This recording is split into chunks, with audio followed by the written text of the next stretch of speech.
Estás aqui, movendo entre nós. Te adorarei, te adorarei. Estás aqui, mudando destinos. Te adorarei,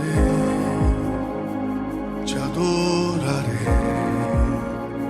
Estás aqui, operando milagres. Te adorarei, te adorarei. Estás aqui, transformando nossas vidas. Te adorarei, te adorarei. Meu Deus é Deus de milagre, Deus de promessa, caminho no deserto, luz na escuridão. Meu Deus, esse é quem tu és. Deus de milagre, Deus de promessa, caminho no deserto, luz na escuridão. Meu Deus, esse é quem tu és. Estás aqui, tocando os corações. Te adorarei, te adorarei. Estás aqui, curando multidões. Te adorarei, te adorarei. Estás aqui, restaurando os corações. Te adorarei, te adorarei. Estás aqui, transformando histórias. Te adorarei, te adorarei. Meu Deus é Deus de milagre, Deus de promessa, caminho no deserto, luz na escuridão. Meu Deus, esse é quem tu és. Deus de milagre, Deus de promessa, caminho no deserto, luz na escuridão. Meu Deus, esse é quem tu és. Meu Deus é Deus de milagre, Deus de promessa, caminho no deserto, luz na escuridão. Meu Deus, esse é quem tu és. Deus de milagre, Deus de promessa, caminho no deserto, luz na escuridão. Meu Deus, esse é quem tu és. Esse é quem tu és. Esse é quem tu és. Esse é quem tu és. Esse é quem tu és. Esse é quem tu és. Esse é quem tu és. Esse é quem tu és. Esse é quem tu és. Meu Deus, Deus de milagre, Deus de promessa, caminho no deserto, luz na escuridão. Meu Deus, esse é quem tu és. Deus de milagre, Deus de promessa, caminho no deserto, luz na escuridão. Meu Deus, esse é quem tu és. Me sustenta até quando não vejo, me sustenta até quando não sinto. Pois tu estás no controle. Pois tu estás no controle. Me sustenta até quando não vejo, me sustenta até quando não sinto. Pois tu estás no controle. Pois tu estás no controle. Me sustenta até quando não vejo, me sustenta até quando não sinto. Pois tu estás no controle. Pois tu estás no controle. Me sustenta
Terça-feira, 8 de julho de 2014. Nossa seleção perde num jogo histórico contra a Alemanha. O técnico na época declara que o time sofreu um apagão. E quando você sofre um apagão, você perde a visão de jogo. E sem visão, você não consegue executar sua missão em campo. O resultado? Uma derrota histórica. E é nessa hora que eu me pergunto: qual é a nossa missão em campo? Nossa missão é anunciar o Evangelho a partir da cidade de Paulínia, fazendo novos discípulos de Jesus, capacitando-os para uma vida missional e transformadora. Afinal, para nós que somos luz, é fundamental que olhemos adiante, convictos da missão que o Senhor nos confiou.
Boa noite, igreja querida. Seja muito bem-vindo, todos vocês que fazem parte da família da Igreja Presbiteriana de Paulínia, você que está nos visitando também, sejam todos muito bem-vindos.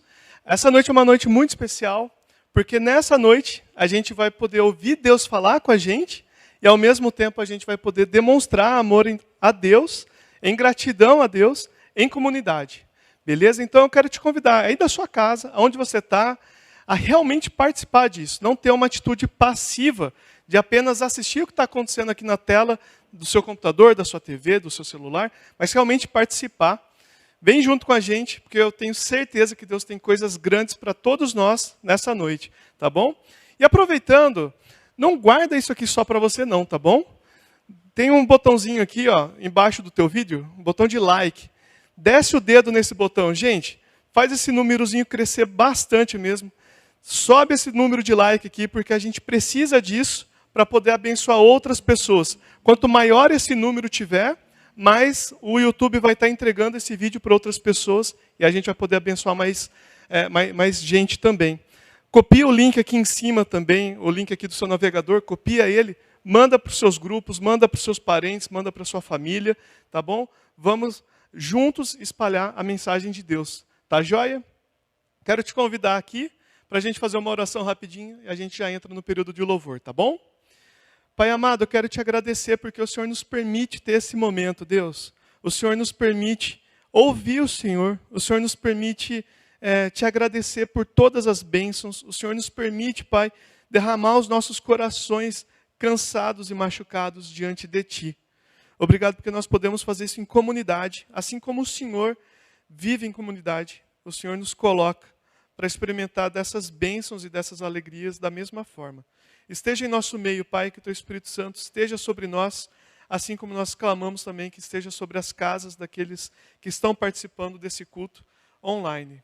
Em nome do Seu Filho Jesus Cristo, conduza-nos, Pai. Amém.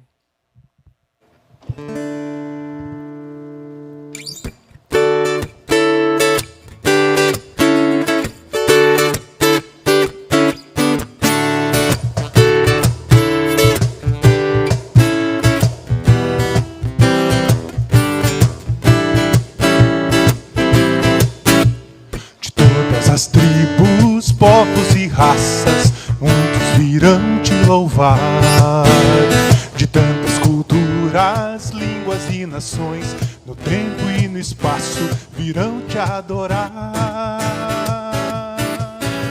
Bendito seja sempre o Cordeiro, Filho de Deus, raiz de Davi. Bendito seja o seu santo nome, Cristo Jesus, presente aqui.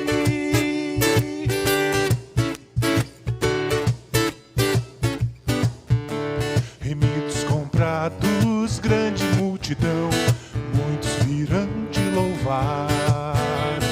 Povo escolhido, teu reino e nação, no tempo e no espaço, virão te adorar. Bendito seja sempre o Cordeiro, Filho de Deus, raiz de Davi. Bendito seja o seu santo nome, Cristo Jesus, presente aqui.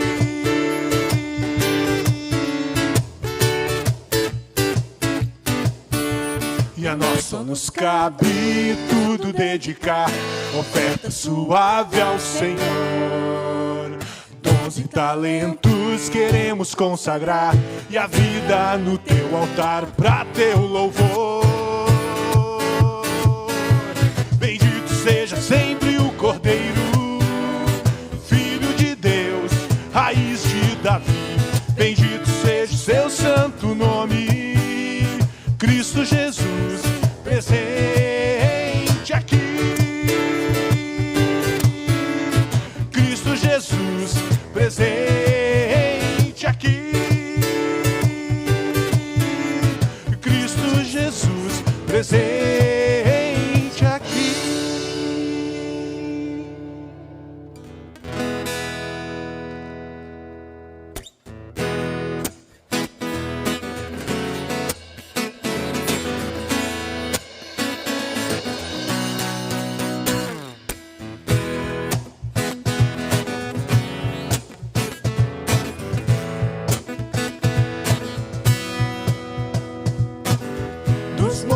escorre para o mar, teu rio de amor por mim. Eu abrirei meu coração, deixando a tua cura entrar. Me alegro por te pertencer, levantarei as minhas mãos. O teu amor me alcança e me faz louvar-te. Cantarei teu amor pra sempre. Cantarei teu amor pra sempre. Cantarei teu amor pra sempre. Cantarei teu amor pra sempre. Dos montes corre para o mar, teu rio de amor por mim. Eu abrirei meu coração, deixando a tua cura entrar. Me alegro por te pertencer, levantarei as minhas mãos. O teu amor me alcança e me faz louvar-te. Cantarei teu amor pra sempre. Cantarei teu amor pra sempre. Cantarei teu amor pra sempre. Cantarei teu amor pra sempre. Meu coração exulta, com alegria eu canto. Se o mundo conhecerá-te, ele se encherá com a tua alegria. Cantarei teu amor pra sempre. Cantarei teu amor pra sempre. Cantarei teu amor pra sempre. Cantarei teu amor pra sempre.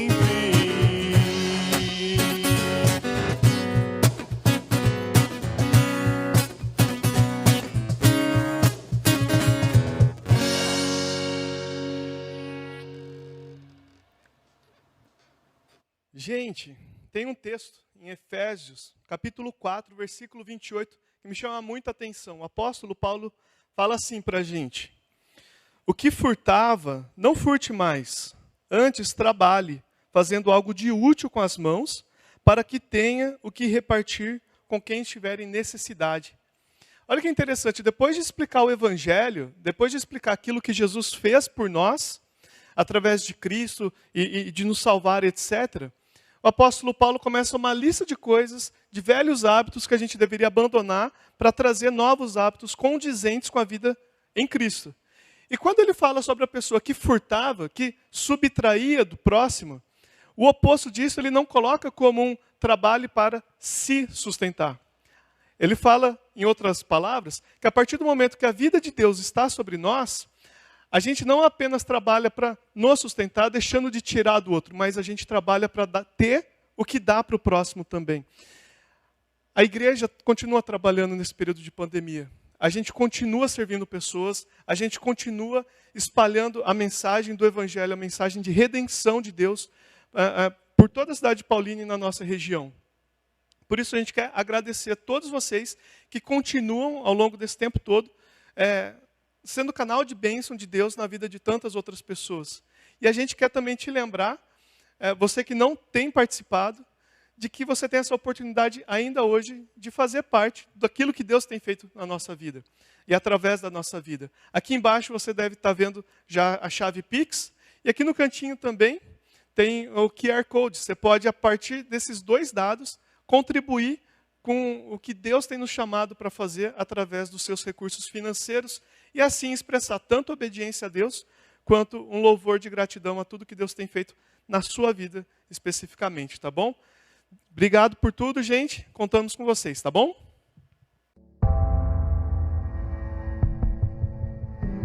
Durante uma fase de opressão, Deus ouviu a oração e o lamento de seu povo e lembrou-se de suas promessas. Deus levantou um homem para mudar a história. Um homem chamado para resgatar os oprimidos e experimentar provisão e fidelidade divina. Feitos grandiosos reacenderam a esperança de um povo cansado. Deus os guiou com graça e bondade. E mesmo num caminho árido de aprendizado, Deus revelou que Ele é quem provê mananciais no deserto.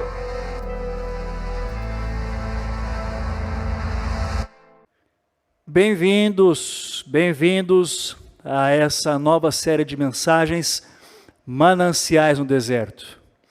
Quando a gente pensa em deserto, eu gosto de pensar e de considerar que o deserto é um lugar assim, bonito na tela do computador, talvez bonito para a gente ter em um quadro na parede em casa, gera via de regra uma paisagem bela, mas você pode ter certeza de uma coisa: o deserto não é o ambiente e ele também não é o cenário aonde nós gostaríamos de estar ou de vivermos.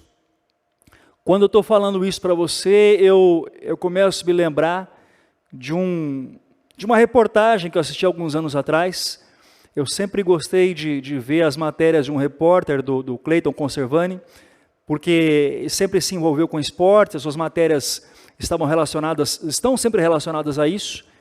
E eu me lembro que em uma das suas matérias, um programa específico, ele foi participar de uma corrida, de uma ultramaratona, 230 quilômetros talvez, no deserto do Saara.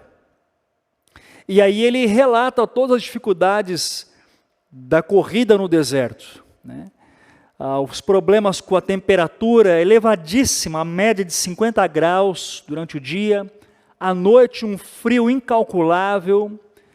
Ele também relata os problemas com as tempestades de areia, os problemas com os ventos de 100 km por hora, algo de um desgaste absurdo. E uma das coisas que assim me chamou muita atenção foi ele dizer que os atletas, durante a prova, iam se cansando, se fadigando, não só pela prova propriamente em si, mas pelo clima do deserto, aquela coisa de você estar andando, ou correndo, ou então intercalando entre corrida e caminhada para cumprir percurso, mas com aquele senso de que eles não conseguiam ou de que eles não estavam chegando a lugar algum. E o deserto às vezes gera exatamente essa sensação de que você está num lugar árido, hostil, e que talvez você está caminhando, se esforçando, mas não está chegando a lugar algum.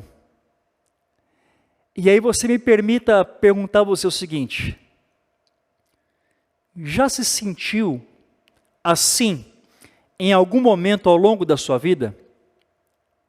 Já se sentiu vivendo numa realidade ou num momento de deserto na sua vida, aonde o clima é hostil, a vida parece que vai perdendo as suas perspectivas, as referências do passado já não fazem mais tanto sentido e as perspectivas de futuro começam a ficar distantes? Você já se sentiu assim? Olha, existem alguns sinais que talvez sirvam para nós como indícios de que talvez estejamos vivendo em um possível momento de deserto. Quais alguns dos indícios de que possamos estar vivendo em um tempo de deserto? Primeiro, as alegrias, elas começam a deixar de acontecer, começam a se esvair, e as tristezas, os momentos de tristeza, são mais fortes do que os momentos, e mais presentes do que os momentos de alegria.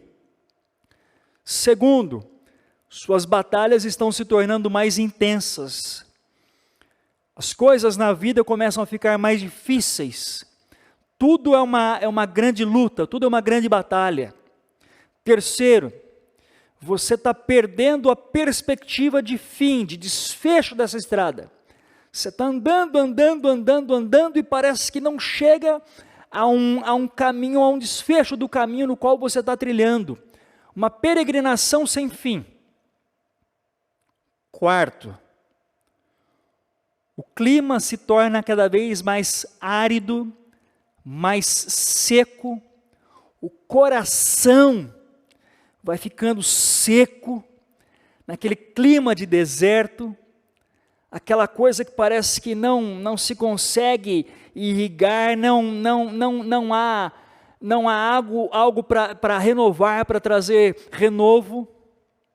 É óbvio, esses são apenas alguns possíveis sinais, mas existem inúmeros outros sinais de que talvez você esteja vivendo num momento de deserto. E quando estou falando com você sobre deserto, eu estou me lembrando e quero compartilhar um pouquinho com você, ao longo desta série de mensagens, sobre o livro do Êxodo, o segundo livro da Bíblia. O Êxodo vai relatar para nós um momento em especial onde o povo de Israel está vivendo no deserto.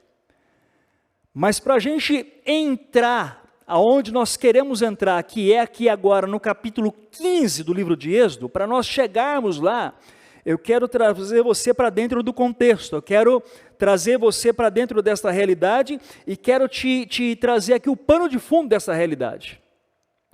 Como é que o povo de Israel chega no deserto? O que acontece antes disso? Antes disso, nós precisamos lembrar que eles estão vivendo no Egito, onde vivem como escravos durante 430 anos. Ali eles são oprimidos, assolados, trabalham sob o chicote, os açoites dos egípcios. Eles estão num estado de precariedade e eles clamam a Deus. Clamam para que Deus os liberte. E a Bíblia vai dizer para a gente que Deus ouviu a oração do seu povo. E porque Deus ouviu a oração do seu povo, Ele lhes enviou um libertador, chamado Moisés. Deus deu a Moisés autoridade, poder, condições e recursos para guiar o povo para fora do Egito. E Moisés, ele chega no Egito com esta missão: tirar o povo e conduzi-los até uma terra a qual Deus havia prometido, chamada Terra de Canaã. Mas é óbvio, o Egito tinha um rei chamado de Faraó. Faraó é um título, ok? O título de rei do Egito. E quando Moisés ele vai falar com o Faraó diz que não. Abra um parênteses. No Egito, os faraós eram vistos como deuses. Então, quando você ler o começo do livro de Êxodo e se deparar com Moisés vindo em nome do Deus de Abraão, de Isaac e de Jacó, o Deus criador de todas as coisas, falar com o Faraó, o que está acontecendo ali existe um Deus que enviou um emissário, o qual vem falar com um outro indivíduo que se entende, ou que é visto pelo seu povo como também um outro Deus. O Deus que controla o sol, o Deus Sol. E a Bíblia nos diz que o Faraó se opôs a qualquer possibilidade de libertar o povo, por isso Deus envia as 10 pragas. E ali existe uma verdadeira batalha. O curioso é nós entendermos o que há nas entrelinhas dos textos bíblicos. Por exemplo, quando você se depara com a chamada praga da escuridão, você tem ali, na verdade, o Deus de Abraão, de Isaac e de Jacó, o Deus de Moisés, mostrando a quem quer que fosse quem verdadeiramente é Deus na história. Ele está humilhando o Faraó. Você vai dizer, mas por que ele está humilhando? Porque o Faraó não é o Deus Sol. Então, como é que o Deus Sol não é capaz de reagir ao Deus que envia a praga da escuridão? Até que, por último, vem a praga da morte dos primogênitos. E nesta ocasião, então, o Faraó resolve deixar o povo de Deus ir embora da terra do Egito. Mas quando eles estão saindo da terra, o Faraó muda de ideia e vai com seu exército atrás, vai persegui-los. E naquele instante, eles estão diante do Mar Vermelho, Moisés e todo o povo diante do Mar Vermelho, e o povo diz a Moisés assim, mas você nos trouxe aqui para que nós morrêssemos, era melhor ter deixado a gente lá no Egito mesmo. A coisa pelo menos lá era mais calma. Olha o estresse agora, o Faraó, o mar e nós vamos morrer. E Moisés diz ao Senhor, e agora Deus? E o Senhor diz assim a Moisés: estende o cajado e diz ao povo que marche. E quando Moisés estende o cajado, o mar se abre, e o povo atravessa o mar sem sequer molhar a sola dos pés. Até aí, a gente conhece bem a história, porque é aquele âmbito do milagre, aquela coisa que chama a nossa atenção, é aquela cena cinematográfica. Aliás, alguns filmes já relataram isso, alguns de maneira um pouquinho melhor, outros nem tanto, mas é a parte que a gente conhece. A grande questão é, eles cruzam o mar, atravessam o Mar Vermelho. E o que acontece depois da travessia do Mar Vermelho? O que acontece é que nós vamos encontrar no capítulo 15, a partir do verso 22. Eles haviam atravessado o mar, estavam em euforia, em cânticos de adoração, Moisés louvando, glorificando a Deus. Mas depois de alguns dias de caminhada, você chega no verso 22 e acontece assim: depois Moisés conduziu Israel desde o Mar Vermelho até o deserto de Sur. Durante 3 dias eles caminharam no deserto sem encontrar água. Então chegaram a Mara. Mara significa amargo. E diz o texto, mas eles não puderam beber as águas de lá. Por quê? Porque eram então amargas. Esta é a razão por que o lugar se chama Mara. E o povo começou a reclamar a Moisés, dizendo: o que nós vamos beber, Moisés? E o Moisés clamou ao Senhor, e este lhe indicou um arbusto. E o Moisés lançou aquele arbusto, aquela tora de madeira na água, e a água se tornou boa, e eles puderam beber. Em Mara o Senhor lhes deu leis e ordenanças, preste atenção, e o Senhor os colocou à prova, dizendo-lhes: se vocês derem atenção ao Senhor, o seu Deus, e fizerem o que Ele aprova, se derem ouvidos aos seus mandamentos e obedecerem todos os seus decretos, não trarei sobre vocês nenhuma das doenças que eu trouxe sobre os egípcios, pois eu sou o Senhor que os cura. Depois chegaram a Elim, onde havia, sublinhe na sua Bíblia se possível for, onde havia 12 fontes de água e 70 palmeiras, e eles acamparam junto àquelas águas. Note você, eles atravessam o Mar Vermelho a pé enxuto. Esta é a expressão que a Bíblia usa, a pé enxuto, sem molhar sequer a sola dos pés, então. E há uma grande euforia, mas de repente a euforia se transforma em desilusão, eles se deparam com um problema, porque eles estão caminhando agora já 3 dias pelo deserto, e não há água para beber. E aí você vai perguntar, mas e as crianças? E os idosos? E os animais? Como é que eles iam cuidar das pessoas? Como é que eles iriam se cuidar? E aí começa uma grita geral, o povo se move, vai até Moisés e pergunta o seguinte: Moisés, e o que nós beberemos? E agora o que nós beberemos? O interessante é a gente parar aqui e pensar um pouquinho mais, porque o texto vai nos falar sobre algo que eles não estavam percebendo. Eles estavam dentro de um cenário e a coisa estava se afunilando e eles não estavam entendendo o que estava ocorrendo ali. Quando, na verdade, o que estava ocorrendo é que pós a euforia do milagre do Mar Vermelho aberto, pós a libertação do Egito, agora eles estavam sendo provados. Veja que o final do versículo 25 vai dizer que o Senhor os colocou à prova. Quem é que gosta de prova? Via de regra, nós não gostamos de prova. Porque a prova, ela testa a nossa capacidade de reagir a uma realidade. A nossa capacidade de reagir a algo que está à nossa frente. Na Bíblia, Deus prova. E Deus prova não para pisotear, mas Deus prova indivíduos, pessoas como eu e você, para trabalhar a vida e o coração. Deus prova para moldar pessoas.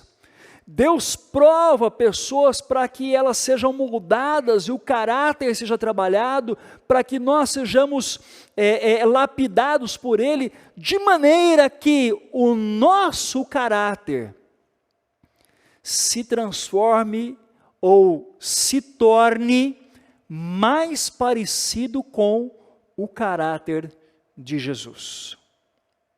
Eu acho que é importante a gente lembrar que a Bíblia nos diz que Deus nos criou à sua imagem e semelhança. Mas o pecado distorceu essa imagem e semelhança. O nosso caráter deixou de se parecer com o caráter dele. E agora Deus trabalha em nós de várias maneiras, para trazer-nos de volta para que o nosso caráter seja mais parecido com o caráter de Cristo. Porque o caráter de Cristo reflete a integridade do caráter de Deus. Então Deus nos prova, Deus trabalha em nós para nos moldar. Mas aí que está. O povo não percebeu isso.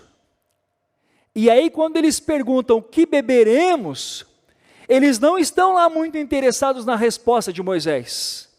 E por esta razão, o que eles começam a fazer? Eles começam a reclamar, eles começam a murmurar, eles começam a questionar, eles começam a dizer, mas antes era melhor, né? A gente era escravo, mas estava mais gostoso lá, né? Antes a coisa era mais confortável para nós. Agora nós estamos aqui, não tem água para beber. E o engraçado é que esta realidade do murmúrio e da reclamação, ela precisa ser percebida por nós a partir de dois aspectos.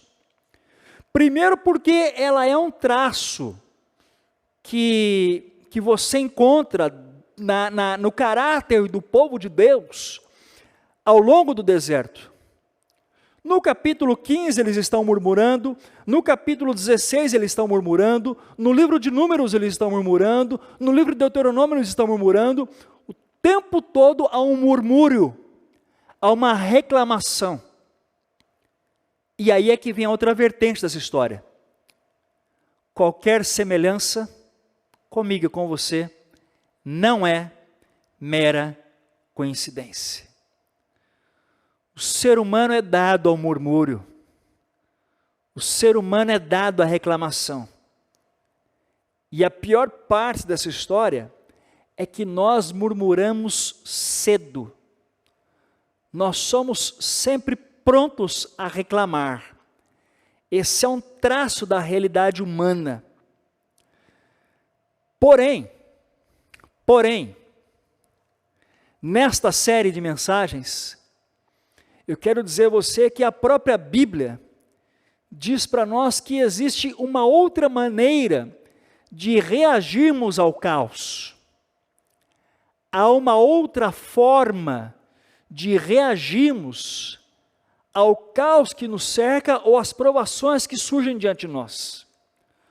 O Salmo de número 84, versos 5 e 6, diz assim para nós: bem-aventurado o homem, o indivíduo, a pessoa, cuja força está em ti. Abram parênteses, cuja força está no Senhor. Fecha o parênteses. Em cujo coração se encontram os caminhos aplanados, organizados, o qual indivíduo qual, passando pelo vale árido, faz dele um manancial. Alguns, quando passam pelos desertos da vida, murmuram. No começo, no meio, no fim, e saem e vão embora murmurando. E o deserto continua sendo deserto como era até então.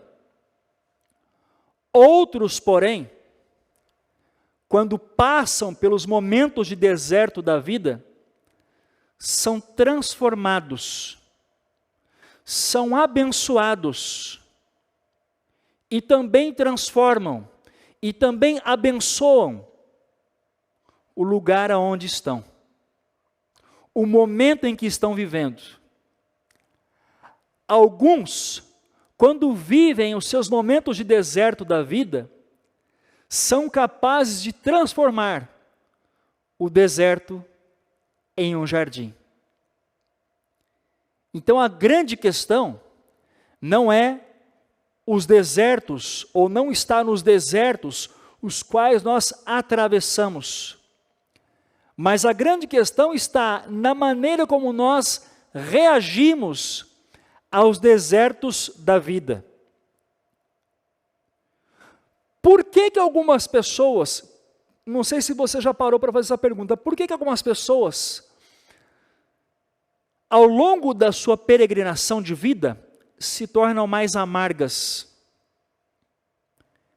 enquanto que outras parece que se tornam mais saudáveis, mais equilibradas, mais sensatas, mais sábias? A resposta é simples. Alguns atravessam o deserto somente na base do murmúrio, enquanto outros, como diz o salmista, passam pelo vale árido e fazem dele um manancial. Então, pensando nestas hipóteses, e são apenas duas, eu queria sugerir a você para que nós considerássemos a possibilidade de passarmos pelo deserto e transformá-lo em um manancial, em fazer dele um manancial. E não nos entregarmos ao murmúrio. Então eu consideraria o seguinte: ao invés de murmurar, ore. Ore. Observe você que na vida algumas coisas elas são cíclicas, elas seguem sempre o mesmo rumo. E comumente, depois de instantes de grande euforia, vem momentos de tristeza ou momentos de grande dificuldade. Então eu gosto de citar sempre o mesmo exemplo porque ele é óbvio, mas também é prático. Você tem lá um filho ou uma filha lindo, maravilhoso, você investiu toda a sua vida no seu filho, e fez tudo para o seu filho ir para a faculdade, e ele fez faculdade pública, graças a Deus, você economizou uma grana, e ele estudou muito, saiu, e você investiu na formatura do seu filho, porque afinal de contas ele merece, ele se desgastou para entrar passar no vestibular e passou, e aí terminou lá o seu curso, e agora já está se preparando para o mercado de trabalho, e aí vem a ocasião da formatura e você está lá naquela festa. Aliás, a gente está com saudade dessas festas, né? Daquele monte de gente para ver os filhos, que vão ver lá os filhos receberam diploma, e você diz assim: oh meu Deus, que orgulho desse menino, ou então dessa menina. E aí o filho, quando recebe o diploma, ele abraça lá o paraninfo lá da turma, e ele tem vontade de fazer discurso, mas ele tem vergonha, porém ele vira para o público e mostra o diploma para você, e manda um beijo assim, é para você, e a família levanta, bate palma, solta rojão, uma euforia total. Uma euforia total. Um mês depois, 2 meses depois, 3 meses depois,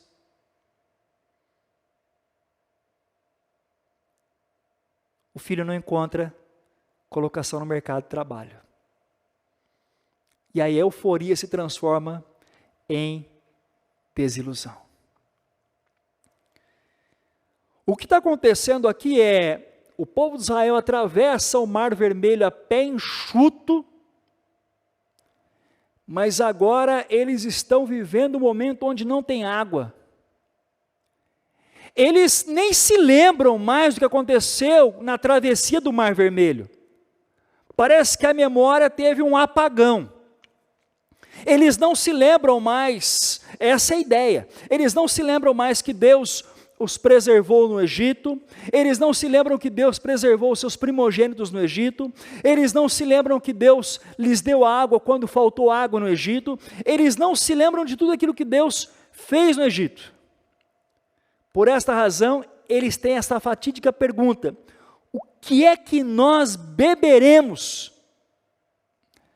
Sabe o que é engraçado? É que esta pergunta é uma pergunta que se contrapõe àquilo que Jesus nos ensinou lá no Novo Testamento, no Sermão da Montanha.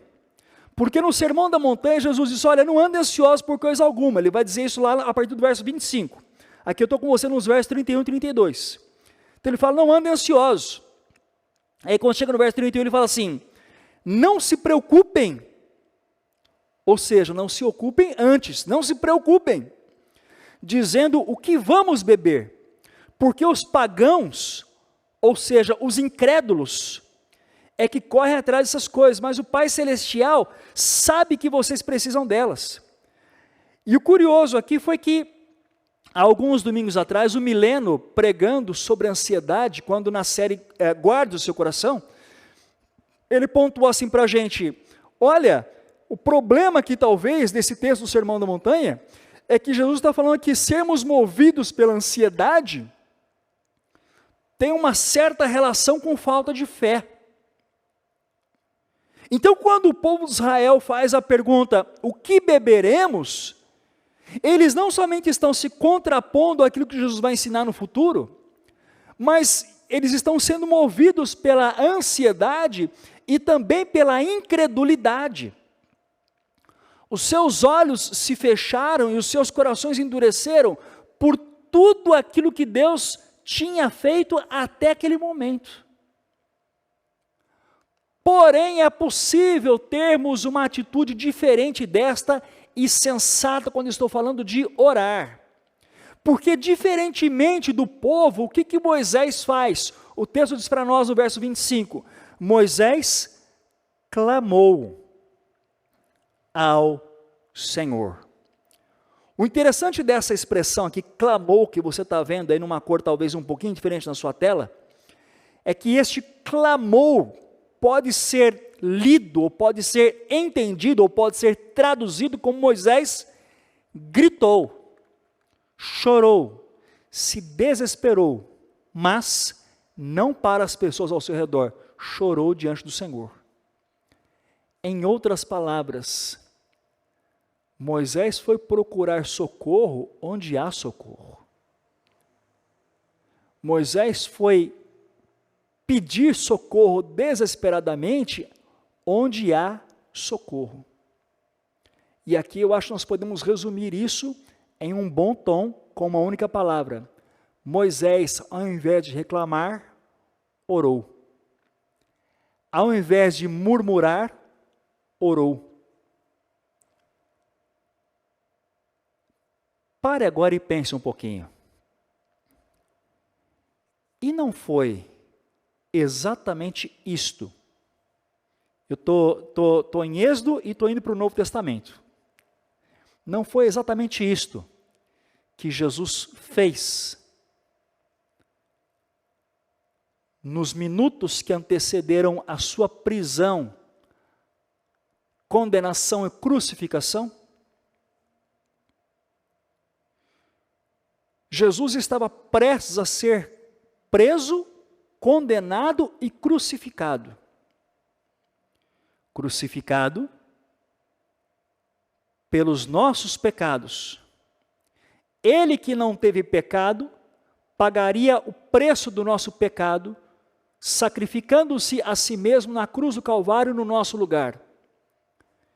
Por causa da morte dele que nós encontramos paz com Deus e perdão de Deus. Porém,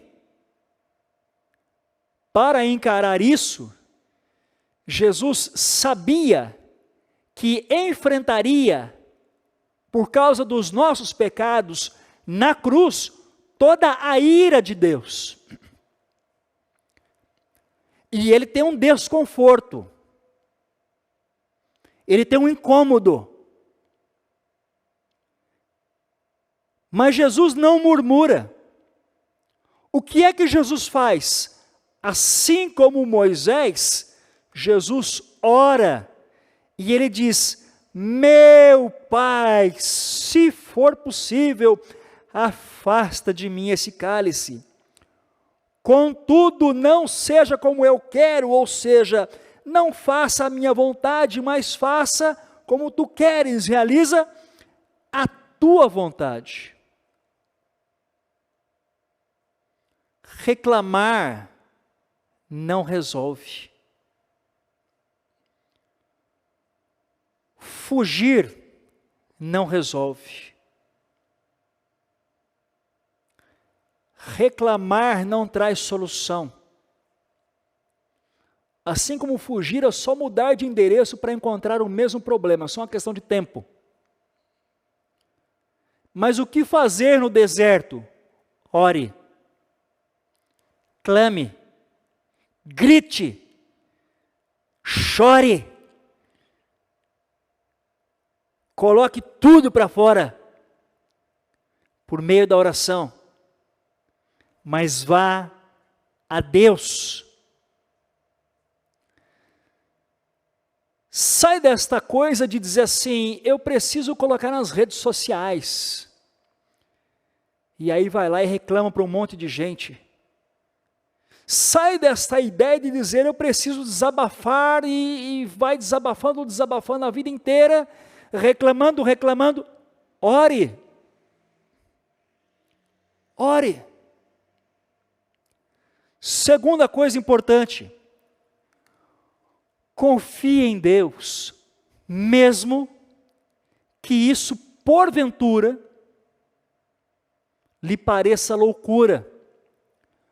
Confie no que Deus está fazendo, mesmo que, porventura, aquilo que Ele estiver fazendo parecer uma baita de uma maluquice sem pé nem cabeça.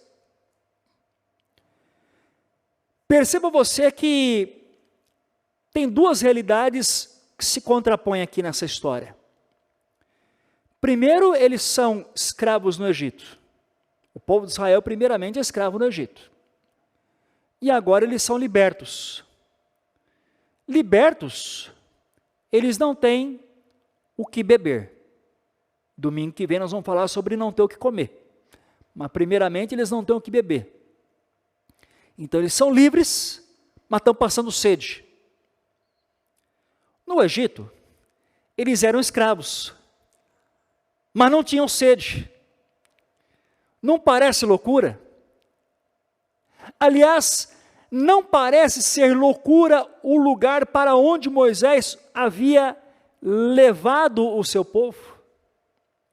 Quando eu começo a pensar nisso, eu me lembro de uma história que já tem em torno de 17, talvez 18 anos, quando o grupo de música dessa igreja, nós somos convidados para ir para uma outra cidade, e o pessoal foi tocar, etc. e tal, e nós conseguimos um ônibus para aquele evento. E eu me lembro que quando nós chegamos na cidade, a gente estava totalmente perdido para onde é que nós poderíamos ou deveríamos ir. E naquela época as coisas não eram como hoje, onde você tem lá um GPS no seu celular, etc. e tal, tem aplicativo, não, as coisas não eram tão fáceis assim. E a gente estava perdido, e a solução para isso é, vamos perguntar. E aí, ingenuamente, nós paramos o ônibus, numa tarde de sábado, na frente de um bar, cheio de homem, as mesas espalhadas. Ingenuamente nós descemos e perguntamos se alguém conhecia o local para onde nós precisávamos ir, se podia nos indicar. E aí um indivíduo disse assim: eu conheço. Mas quando ele disse eu conheço, a voz dele já denunciou o estado em que ele se encontrava. Ele estava para lá de embriagado. E aí nós perguntamos assim: olha, você pode explicar para a gente? Então ele disse: não, eu vou junto com vocês. Não precisa, só você. Não, eu vou com vocês. E a gente deixou aquele camarada entrar no ônibus, e ele foi o nosso guia por aproximadamente 15 minutos. Ele até conhecia o lugar realmente, mas ele nos conduziu de uma maneira tão maluca e tão irresponsável, que um tempo depois nós paramos e pensamos assim: onde é que a gente estava com a cabeça quando nós deixamos aquele cidadão entrar no ônibus para nos guiar?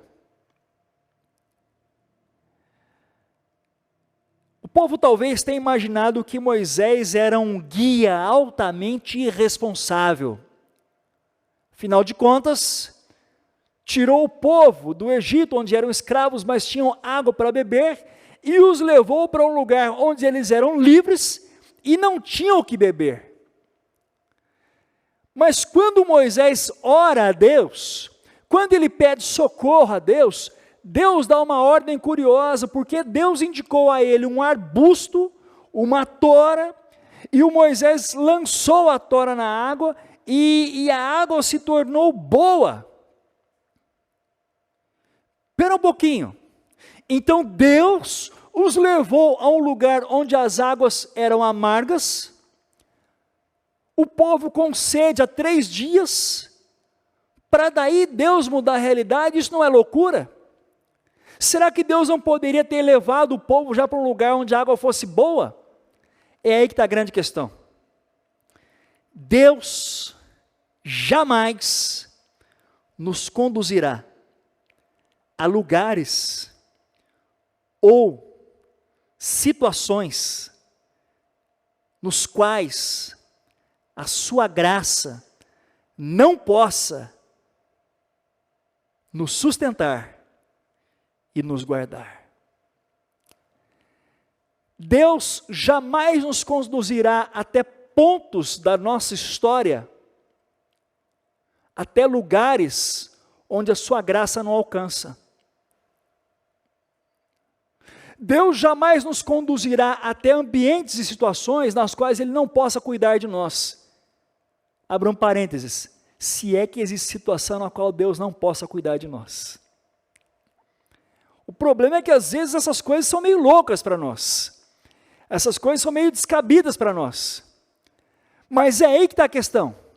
Nós precisamos lembrar que Deus, segundo o Novo Testamento, a carta aos Coríntios, Deus fez e olha, sempre fará coisas loucas aos olhos humanos para envergonhar os sábios. Mas a loucura de Deus possui muito mais sanidade do que a inteligência e a sabedoria humana. Quando Deus conduz o povo até esse lugar, quando Deus os leva à mara e transforma a água amarga em água potável, em água doce, Deus está mostrando que Ele é capaz de cuidar do seu povo. Deus revela o seu caráter. Por meio da sua loucura, Deus mostra a nós quem Ele é. Por meio das provações, Deus revela a nós quem Ele é. Aqui no verso 26, o próprio Deus diz a Moisés o seguinte: eu sou o Senhor que os cura. Eles não conheciam essa face de Deus, esse lado de Deus. Eles conheciam o Deus que havia libertado o povo do Egito, mas eles não conheciam o Deus que cura. Contudo, é nas provações que nós conhecemos de fato quem é Deus. Lembre de Jó, por exemplo. Jó vive uma provação absurdamente severa. Mas quando no capítulo 42, que é o último capítulo do livro, Deus transforma toda a sua história, tem uma frase singular, dita por Jó. O Jó afirma assim: eu te conhecia só de ouvir falar, mas agora os meus olhos te veem.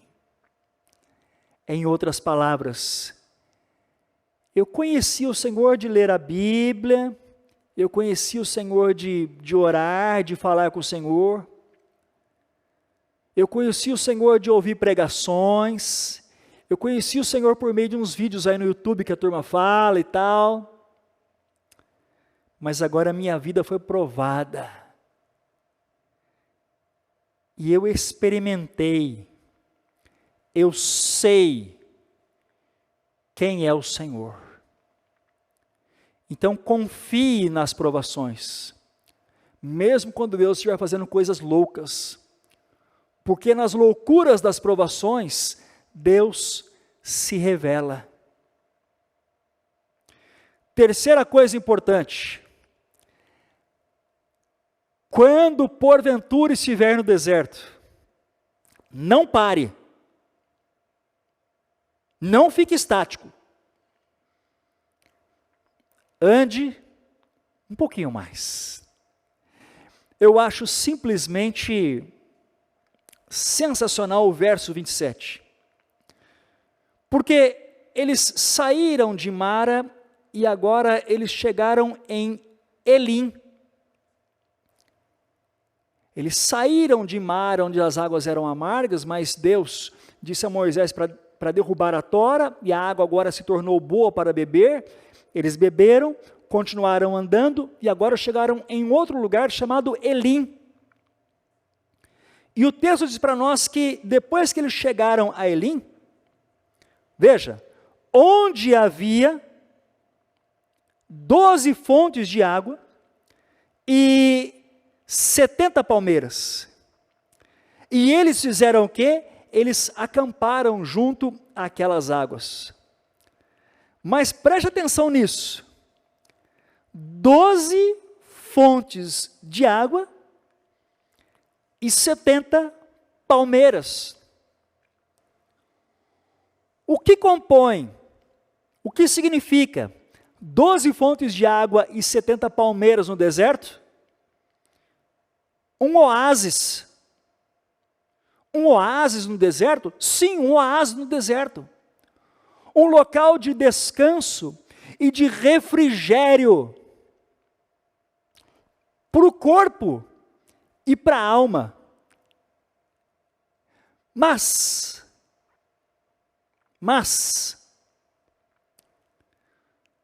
há uma informação aqui nas entrelinhas. A distância entre Mara e Elim era muito pequena, aproximadamente 8 ou 9 quilômetros. Espere, 8 ou 9 quilômetros? Isso mesmo. O que significa que eles estavam com sede, reclamando, a uma pequena distância de um oásis. E é aí que está a grande questão. Na vida, às vezes, nós paramos cedo. Nós desistimos antes da hora. Nós jogamos a toalha sem que a luta tenha terminado. Quando, na verdade, era só andar um pouquinho mais para desfrutar de um momento de refrigério e de renovo para a vida e para a alma. Quando eu estou falando isso para você, eu me lembro de uma história acontecida em 1972, na Cordilheira dos Andes, quando um avião com um time de rugby caiu, um acidente, o avião caiu, e uma boa parte dos passageiros e da tripulação morreu, ficando um grupo ainda de sobreviventes. O grupo passou dias na cordilheira, tentando improvisar, tentando encontrar um local para se esquentar, para se aquecer, se proteger do frio, um verdadeiro caos. Um morre no dia seguinte, outro morre um pouquinho depois, e o grupo vai se reduzindo, frio, cansaço, alguns feridos, e a coisa vai se tornando tão drástica, até que num dado momento não há mais o que comer. As poucas reservas que eles encontraram dentro do avião findaram-se. E o desespero e a fome é tão grande que eles chegam a ter um ato que talvez alguém pudesse chamar quase que de irracional, mas relacionado à sobrevivência. Começam a comer pedaço de cadáver para não morrer de fome. E sobrevivem. Alguns dias depois, um grupo de resgate encontra os sobreviventes. Leva-os de volta e, para surpresa geral de todos, algum tempo depois, observa-se que, na verdade, entre o ponto do acidente e um balneário turístico, havia uma distância de talvez 10 ou 11 quilômetros. Ah, mas na neve é algo impossível, no frio, tudo bem. Mas não é isso que eu quero dizer para você. O que eu quero apontar é que, por vezes, nós estamos muito próximos do desfecho deserto da nossa vida, mas nós optamos por morrer no caos. Às vezes, as águas de Elim, as palmeiras e as fontes estão ali à frente.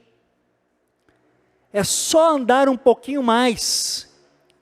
É só caminhar um pouquinho mais. Às vezes o deserto da realidade familiar está chegando no fim, caminha um pouquinho mais, está perto de mudar. Às vezes uma crise com uma enfermidade que me lança num momento de deserto aparentemente sem fim, está acabando e eu preciso andar um pouquinho mais. As crises que lançam peso sobre a minha vida, às vezes estão no fim, eu preciso andar um pouquinho mais. Ande um pouco mais. Não desista ainda, porque de repente, as fontes de água, o lugar de descanso, de renovo para a alma, o lugar do refrigério, está logo à frente. Ande um pouquinho mais. Ninguém gosta de viver no deserto. Ninguém gosta de ser provado. A bom tom, a gente gostaria mesmo que a vida fosse a Disneylândia, a Disney Road.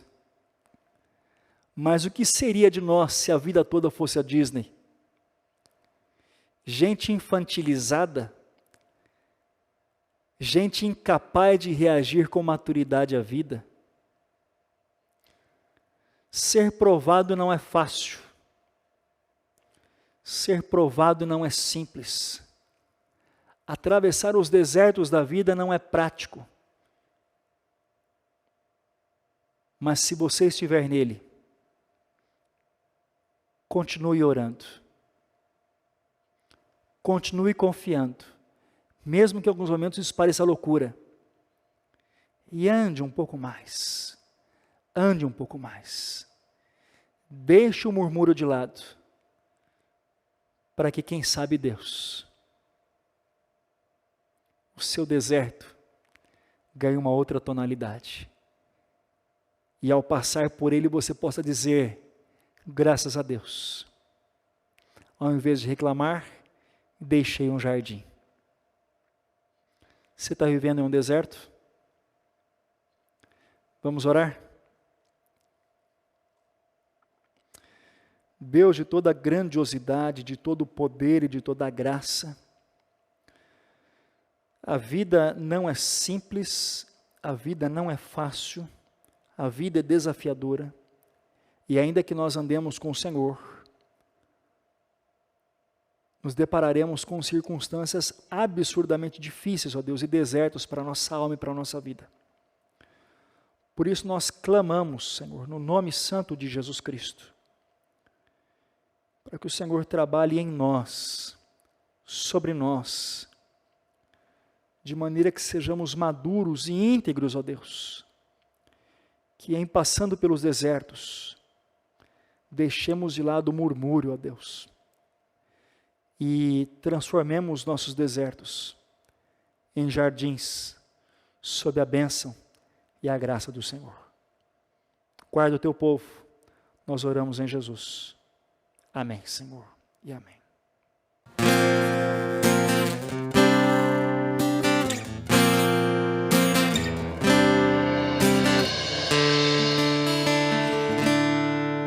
Cada estrada em que eu andei, eu pensei daria certo. Toda a terra em que habitei terminou em um deserto. Quando Deus achou-me em trevas, disse: haja luz. Quando Deus achou-me em guerras, disse: haja paz. Quando Deus achou-me em negras nuvens de tribulação, fez nascer um arco-íris no céu do meu coração. Toda vez que eu tive sede, Ele deu-me de beber. Água viva, deu-me de beber. Água viva, deu-me de beber.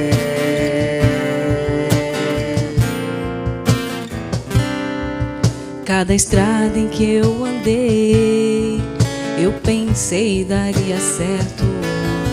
Toda a terra em que habitei terminou em um deserto. Quando Deus achou-me em trevas, disse: haja luz. Quando Deus achou-me em guerras, disse: haja paz. Quando Deus achou-me em negras nuvens de tribulação, fez nascer um arco-íris no céu do meu coração. Toda vez que eu tive sede, Ele deu-me de beber. Água viva, água viva, deu-me de beber. Água viva, deu-me de beber.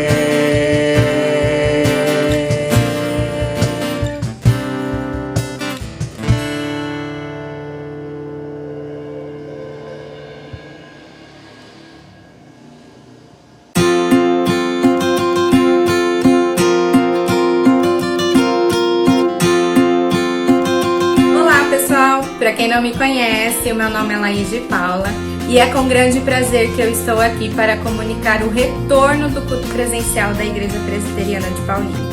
Então preste atenção, o nosso retorno ele ocorrerá no dia 6 de junho de 2021, às 18 horas. Então no próximo domingo, às 18 horas. E se você quiser participar do culto presencial, é necessário realizar a inscrição através da plataforma Sim.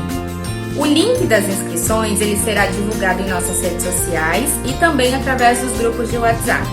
Mas, se você quiser realizar a inscrição nesse exato momento, basta você apontar o seu celular para o QR Code que está aqui do lado, que automaticamente você será redirecionado para o site. Além disso, pessoal, tem um número aqui na tela, que é o WhatsApp da Igreja Presbiteriana de Paulínia. Se você tiver alguma dúvida quanto ao nosso retorno ou quanto à realização das inscrições, basta mandar um WhatsApp pra gente que estaremos à disposição para te auxiliar no que for preciso. Pessoal, para participar é obrigatório o uso de máscara e nós estamos seguindo todos os protocolos recomendados pela Organização Mundial de Saúde. Então nós teremos medição de temperatura e tapete sanitizante no hall de entrada e as cadeiras elas estarão devidamente demarcadas e também com o distanciamento adequado. Além disso, nós iremos trabalhar com uma capacidade máxima de 30%, menor do que é recomendada pelo Estado para a segurança de todos. Então, pessoal, será um prazer receber cada um de vocês e estamos à disposição no que for preciso. Qualquer coisa, fique atento em nossas redes sociais e também no nosso WhatsApp se você precisar. Que Deus abençoe e aguardamos vocês no próximo domingo. Até mais!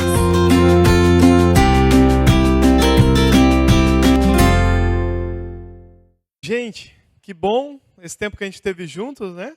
É muito gostoso. Graças a Deus a gente tem câmeras, a gente tem sistemas de som, a gente tem todo um equipamento, a gente tem internet que nos possibilita estar todo mundo junto, apesar de estarmos longe, não é? Mas eu sei que aí no fundinho do seu coração, assim como está aqui no fundinho do meu, a gente queria mesmo era estar perto, não é verdade? A boa notícia é que isso está para acontecer. Graças a Deus, a gente tem pedido, a gente tem orado e finalmente esse momento vai acontecer, gente. Dia 6/6, próximo domingo, a gente vai ter o nosso primeiro encontro presencial, depois de tanto tempo um pouquinho mais distante. Será às 18 horas nesse próximo domingo. Você pode já fazer a sua inscrição a partir de hoje mesmo. O link, aliás, o link ou o QR Code já vai estar aparecendo aqui na tela para você já pode também estar fazendo. Se você não puder vir, se você for grupo de risco, se você tiver com sintomas de resfriado, gripe, qualquer coisa do tipo, e resolver ficar em casa, não tem problema, você pode continuar nos acompanhando, porque as transmissões continuarão acontecendo também ao vivo, tá bom, gente? E se você quiser saber de mais informação, se você tiver alguma dúvida, alguma pergunta, acompanhe as nossas redes sociais, fique atento nos grupos de WhatsApp, porque a gente vai estar transmitindo tudo, tá bom? Aproveite para estar junto com a gente. Valeu, pessoal!